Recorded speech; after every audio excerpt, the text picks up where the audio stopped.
So the classic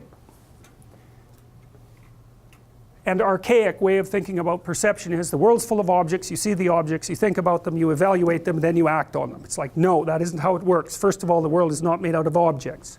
The world is made out of, I think the world is made out of tools and obstacles. And it's because you can't not perceive the world in relationship to you. What you perceive actually are the meaning of objects. You perceive the patterns. A tool is something like a meaningful pattern or a useful pattern. It's something like that. And so look, again, you look at, I might say to someone, describe this room. Now you're going to pick a level of description that's very particular. You're going to pick one that other human beings could understand. So it's going to be predicated on your size, for example. And it's going to be predicated on your knowledge that that other person is a lot like you and has a lot of the same underlying structures and motivations. So, and that's an implicit predicate of your description. So we're going to say, well, it's kind of an ordinary classroom. It's got 20 rows of tables that each have 5 chairs at it, and each of them has 5 chairs. There's some posts that hold them up. There's a couple of speakers. There's a podium. There's a screen. There's some additional chairs. There's a scattering of people. There's some electronic equipment. And so you know, of course, that there's an infinite number of things I could be describing in this room, right? Like I could be describing, there's a lot of color variation in that tile. So if I look at it, I can see that it's unlike the other tiles because the light is reflecting off it.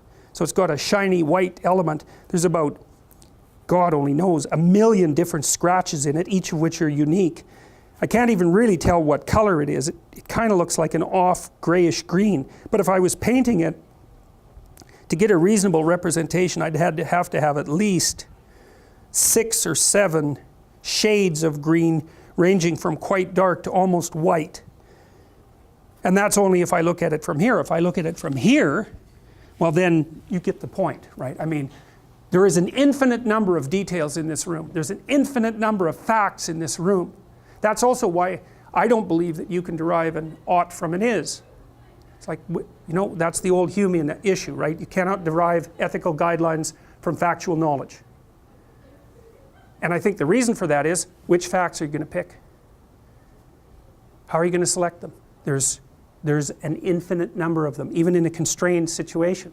So merely by attending to some and not attending to others, you're already using an ethic, because you can't attend to one thing and not another without being ensconced in one of these value structures, because the value structure is what determines the direction of your attention. And so you can't make the argument that you're using the infinite number of facts that are available at your disposal to govern how you're looking at the facts. You're not. That isn't what you're doing. It's not possible to do that. So what do? Well, you describe the things in the room that would be relevant to other people. Otherwise you're going to bore them to death, or they're going to think you're insane.